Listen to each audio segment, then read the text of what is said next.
Good day, friends. In the subject of personal financial planning, we talk about various investment avenues which are available for an individual. When we make financial planning, we plan our investment in such a manner that there is a bouquet of investments that we do make. All of us, those who have savings, can invest in financial assets like bank deposits, pension schemes, mutual funds, stock markets, shares, debentures, and a whole host of other financial products that are available for investment. Similarly, we also do invest in some of the physical assets like gold and real estate. Real estate traditionally has also been a very favorite investment avenue for Indians. When these financial products, especially the mutual funds, stock markets, the debentures, the bonds were not very popular some 15-20 years back in India. At that time, people used to invest either in the bank deposits, provident funds, or in the physical assets like gold and the real estate. What I mean to say by this is that real estate is a very, favorite investment avenue for Indians. And this is not only a favorite investment avenue for Indians, but also it gives good return. Plus, the size of the real estate market in India is expanding at a very fast rate. It is expected that it is going to be $1 trillion by 2030. Means you can imagine the value of the $1 trillion. 1 trillion rupees means basically when we talk about 1 lakh crore rupees. And when you talk of it comes to be 70 lakh crore, or if I take the dollar, if I convert dollar into rupees, it comes to be almost the rate of dollar and rupee exchange rate is around 82, 83 rupees. So if you convert it further in terms of rupees, you can say that the size of the real estate market is going to be 82 lakh crore rupees in India by 2030. So I am talking of the organized real estate market. What it means is that it's an investment avenue in which there is a very large opportunity to invest. Traditionally, people used to invest when India was a very low income country. It was a dream to have a house for their own living, good house, especially in the urban areas. But nowadays, people not only invest for investment purposes, but means that they buy not only the housing things, that is housing real estate, but also do invest in commercial real estate. Means real estate, if I categorize in two categories, one is residential real estate, the other is the commercial real estate. Commercial real estate means shop, offices like that. So Indian do invest not only in the residential real estate, but also do invest in the commercial real estate. So real estate is a type of physical property with tangible attachments or improvements along with it, right? Means it's a property, is a physical thing which you can see, which you can touch, right? And there are tangible attachments enclosed with it. It involves the purchase, sale and development of land, residential and non-residential building. Means the real estate may be in form of pure land, like people do invest in land only when you normally in normal language we call it plot. I have purchased a plot of 500 square yard. I have purchased a plot like this. In the agriculture, in the rural India, people do buy agriculture land. Villagers do buy agriculture land, not only for their own cultivation purposes, but also for investment purposes, right? And in the urban and in the city areas, people do buy residential and non-residential buildings. So it covers residential housing, commercial offices, training spaces, and industrial buildings. Investment in real estate delivers a return in two ways.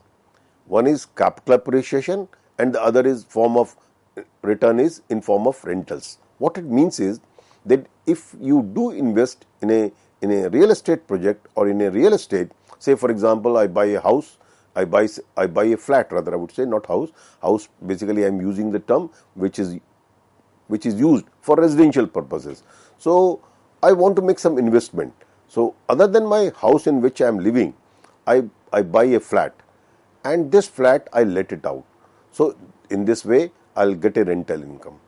Plus, over a period of time, it has been observed that there is always a capital appreciation in the real estate market, right? Because land is limited and the population, given the demography of India, the population size is increasing. So the demand of real estate is also increasing, demand for houses is increasing, demand for shops is increasing, offices is increasing. So the capital appreciation do takes place. So when you invest in the real estate, you get income in two forms. One is the running income if you let it out in form of rentals, and the other is in form of capital appreciation, that is the value of that investment which you have made either in the flat or in the plot, or in the plot means residential or land, or in the form of the office, commercial space, that is. So the capital appreciation takes place, the price of that property goes up, that is capital appreciation. So unlike other assets, real estate is a comparatively less liquid. But one of the drawback of the real estate investment is that, like if you invest in the stock market, if you invest in the equity shares, right, if you invest in the bonds, they are quite liquid. At any day during the market time you can sell it, right? So this is liquid and within 2 days you get the money. But in the real estate, if you go for selling a house or a plot or a office, it takes lot of time. Normally it is being observed that it takes lot of time, right? And there is no clear cut exact price at which you can sell it. So unlike a branded product where there is a fixed price, unlike in the stock market, in the share, there is a fixed price at which the share of a company is being quoted in the stock market. But in the real estate market, there is no fixed price as such. The price keeps on fluctuating, not only fluctuating, but there is a lack of transparency, and it takes time in buying and selling things. So we call it liquid. These are less liquid.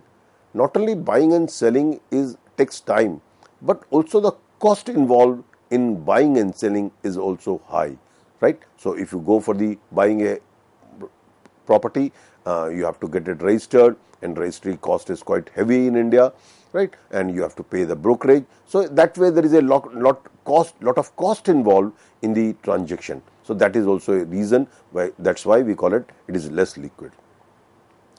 So coming to basically the factors affecting real estate, I will say the location of the property and the development around its surroundings area are important factors that determine the return on the real estate. Means when you invest in the real estate, how much return you expect or what will be the value of that real estate, it depends on the surrounding area, right? Whether it is the surroundings are developed, whether this market is developed, whether it is near to the road transport, whether it is near to the air transport, or whether it is near to the railway transport, means facilities of the transport, the vicinity in which the people who lives in nearby. So that these locational factors do affect the value of the property, right? So it determines the return of the real estate. So real estate sector is being regulated by RERA Act 2016. I will be talking RERA later on, but at this moment I will say the real estate market in India is regulated now, unlike the past where the real estate market was not highly regulated. Nowadays it is also becoming highly regulated. So people have developed confidence in investment in the real estate sector. So socio-economic factors do affect the real estate market. It affects the real estate sector in the urban villages and have implications on social security, access to basic infrastructure, habitability, and expression of cultural identity for the occupants. See, what are the socio-economic factors around that real estate, around that property, that affects the value of the real estate? Means whether there is a social security or not. Still in India there are certain parts in the country where there is a lack of social security. So people are fearful of residing in that area or starting their offices in that area. So in the absence of the social security, the price that is being fetched by that real estate is not very high. So the price of the real estate depends on what is the social security around that area, what are the infrastructure facilities around in that area, what is the habitability, means whether it is properly densely populated or it is very lowly densely populated, depending on the people living in the surroundings, right? And what are sometimes people do want to have their cultural identity.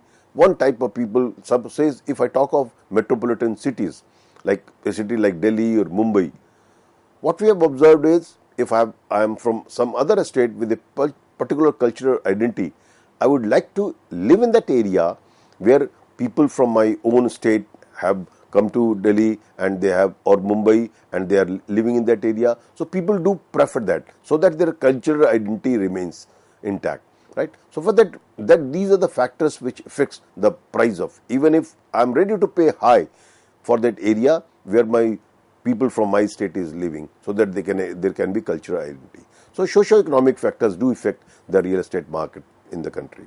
Demographic factors. Demographic factors means the population, the size of the population, the rate at which the population is increasing, the density, right? The percentage of total workers, males and female workers, like that. So these are the demographic factors which do affect the real estate market. Geographical factors. These factors play a key role, which includes water level, quality of groundwater, availability of land for development, accessibility by road, rail, air, and environmental conditions. Means, like say for example, in the hilly areas, still the price of the hilly areas, the value of the in that region is comparatively low as compared to the area where there is a easy accessibility of transport facilities, right? I mean, in those areas where, say for example, airport develops. Recently there are many airports that are developing in the country. So all those surrounding areas where the airports are developing, the real estate market or the price of that property or these properties is going up. The reason being that it will be easily available with the geographical factor is such that it will be easily available with the airport. So those who are coming from one city to other city or from the international travelers can easily come and stay. So thereby near the airport, many hotels develop, many other things develop. So that's why the property prices goes up. So what is the availability with the transport, right? And what is the ground level water? So these geographical factors do affect the value of the real estate. Economic factors. Factors such as government schemes and proposals, land value and ownership plays a vital role in real estate demand. There are many states in this country where the government of that state gives various concessions to the industry, that if you start your industry in our state or in a particular area, in a particular locality of the state, the government will give various incentives in form of tax concessions, right? So this attracts industry to go there and start their business there. So obviously the value will go up. What I mean to say by this is that these economic factors do affect the value of the property. I mean, there are certain states, like for example Himachal, Jammu Kashmir. In those states the rules are such that, supposing if the rule is that outsiders means people from outside the Himachal cannot buy the property, or there are certain provisions, there are certain restrictions that these are the people who can buy the property. If these restrictions are such, so it means only the demand from the local people will come, demand from the national and international demand will not come. So these economic factors do affect the value of the property. So there are certain economic factors which do affect the real estate market and the real estate prices in the country. So after talking of the factors affecting the real estate, now let's talk of what are the advantages of investing in the real estate. Means why you should invest in the real estate, why an individual or a company or anybody invest in the real estate. It allows diversification of assets and would yield good returns. As a student of financial planning, and especially the personal financial planning, we always do advise that investment must be diversified, right? There is a bouquet of investments. When I use the word bouquet, means there should be like different type of investments that should be there in your investment, because too much concentration of one type of asset may not give you good returns in the long run, because the risk will not be diversified. So if you want to diversify your risk and return, certainly one should go for the diversification of investment. And once you invest, the very first thing which people do is they deposit in the banks, they deposit in the fixed deposit just to make the financial security little bit a minimal of financial security. And then they start looking for other investment avenues which can give them higher returns. And it has been observed that real estate market in India has given reasonably good returns over a period of time, especially relatively if you invest for a longer period of time, right? So for getting good returns, good yield, for diversification purpose also, not only you should invest in your financial assets like stocks, mutual funds, bank deposits, PFs, but you should also invest, or an individual should also invest in the basically the physical assets like real estate. So it provides diversification. Real estate provides rental income in short term and capital appreciation in the long run. As I was talking earlier, as we were discussing this point earlier, that the incomes come in two forms. One is rental, other is capital appreciation. So if you buy a house, if you buy a residential property, if you buy office, shop, you can let it out. So you get rental income. And over a period of time, the price of that asset, if it increases, it gives you capital appreciation. So there are two types of, there are certain investment, like if you invest in gold, gold will not give you a regular income, right? Gold return will be in form of capital appreciation only. Over a period of time, if the price of gold increases, your capital appreciation will take place. But if you invest in the real estate, right, and especially the constructed real estate, so you can let it out. If you buy a plot, that will not give you a rental income, right? Plain plot, unless you let it out for where some businessman or somebody can use it, right? Otherwise, normally plots do not give it rental income. But as far as the constructed house or constructed shops or offices, they can give you the rental income as well as capital appreciation in the long run. Return from real estate property outsmarts inflation rate. We always suggest, as a student of financial planning and the personal financial planning, we always suggest that after a minimum of investment for financial security purposes, we must invest in such assets which can beat inflation. Normally, say for example, bank fixed deposits. If the rate of inflation in the country is 6%, 7%, right, and the bank deposits, the bank in the fixed deposit, the rate of interest is 6%, 7%, it means it is not beating inflation, because the investment you are making in the fixed deposit, the value of the rupee will remain same even after getting interest, because in the meantime some inflation has taken place. So your after the maturity of the investment in fixed deposit, what you get back, the real value of it remains same if the rate of interest in the bank is equivalent to the rate of interest offered by the bank. But it has been observed that in real estate, if you invest in the real estate, it gives you a return which is normally higher than the inflation rate. So means your real value of your investment also increases. It provides tax benefits under 80C, means as all of us know, up to 1.5 lakh rupees, the 80C deduction is allowed. So if you invest in this for your own residential purpose, the investment which you make, the principal amount which you invest, that is deductible from the tax under 80C. Apart from this, under section 24, if you have taken loan from the bank for your residential housing purpose, means you want to buy a house and you have taken a loan from the bank, the interest which you pay on the bank loan up to 2 lakh rupees, it is exempted from the tax, right? Means you get a tax deduction. I'll not say exempted, it is a tax deduction you get up to 2 lakh rupees, right? So this is also benefit if you invest in the real estate. Now, after talking of advantages of the real estate, let me talk of a very important aspect of the real estate market in India, because traditionally, when we talk of the problems associated with the real estate sector in India, we always say that real estate market in India is not regulated, right? There are a lot of issues in the real estate market. There is lack of transparency in the real estate market. This we argue sometime, right, that there is a lack of transparency in the real estate market, especially the large builders, the real estate. Sometimes people use the word even mafia, right? Mafia in the sense there are people who collaborate and they dupe the small retail individuals, retail investors, right? Retail investors means those who buy one flat, two flats, or buy very small amount of investment, make investment for the residential purposes. So there is no, regulation. There has not been regulation in the past in the real estate market.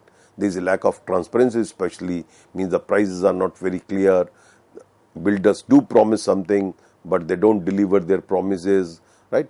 The quality of the property which they hand over is certainly, is many times different than what they promised at the time of making the contract, and so on and so forth. There were plethora of problems associated with the real estate market. So, because of that reason, many people were afraid of making investment in the real estate market.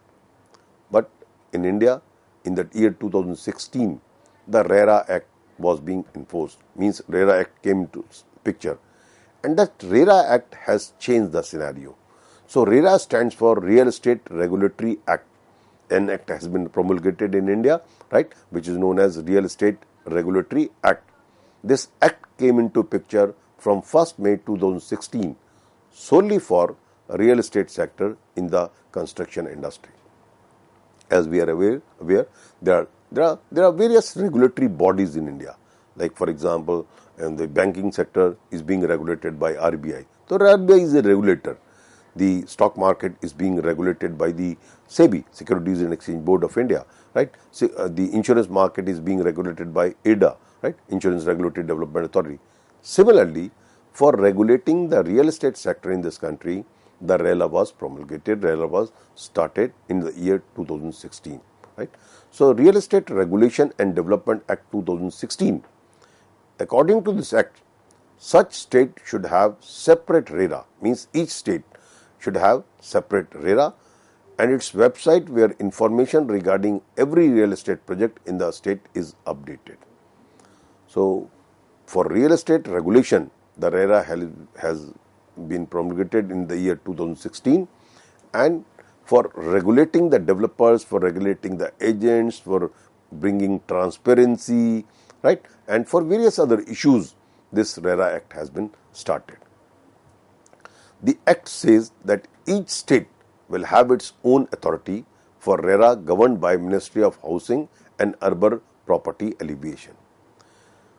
There is no uniform RERA for throughout the country. Each state makes its own depending on their own requirement, depending on various factors, right? State government will promulgate means the RERA, means makes its own RERA laws.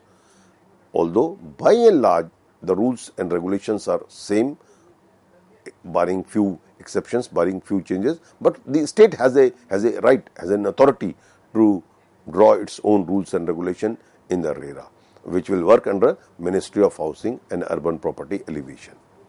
So RERA stands for transparency in the real estate industry. What do you mean by transparency? Means the terms and condition of the buyer and the seller should be clear. Each party must understand what they are buying, what they are selling, what is the quality, what is the price, when the flat will be delivered, when the property will be delivered, when the office will be delivered, right? Means there should be transparency, there should be no chiffoning of funds. The fund that has been taken, means especially by the builders, the fund, the purpose for which the fund has been taken, for the same purpose the fund must be used. So it was brought to eradicate the existing discrepancies and problems within the sector. So if I talk of key components of RERA, there are 5 key components of Real Estate Regulation and Development Act 2016. One is real estate project registration, means all those projects which will be started in a state, they will be get themselves registered with the RERA. So the other is real estate agent registration. The agents, because these builders, these property developers, they appoint agents for selling purposes, right? So all those agents who will work for the buying and selling purposes, they should be registered. Filing of complaints means if any buyer or any seller can file complaints under RILA Act against each other. Financial discipline, right? Because the money must be used in a disciplinary manner, especially by the builders, right? Citizen centenary and transparency. Citizen centenary and transparency means that it is citizen centric and there must be transparency. Each buyer who is buying the real estate, who is buying the property, must know everything about that thing, whether the property is registered and so on and so forth, right? So now coming, what is the benefits of RERA? Benefits are to the buyers, to the agents, to the builders, means each party, because when the things will be transparent, when things will be in the black and white and nobody will able to cheat other, then obviously there will be benefit of the act, right? So for buyers, it is for timely delivery, authentic dealers and transparency, prevent insolvency, complaints, right? You have a right to complain, buyers have right to complain. Benefits to the builder, certificate of authenticity, means if your project is registered in the RERA, then the buyers have the believability that the project is authentic because it is being regulated by the RERA. There is somebody which is having a check on it. There is somebody who is a controlling authority, regulation to solve any issue with buyer and build transparency. So in brief, I have talked about the benefits to the buyers and sellers, but friends, it is a fact that RERA has changed the system of investing in the real estate sector, and it has brought more believability, it has brought more transparency, and it has regulated the builders, the developers in a great extent. So I'll be continuing with this about the real estate in the next lecture. Thank you.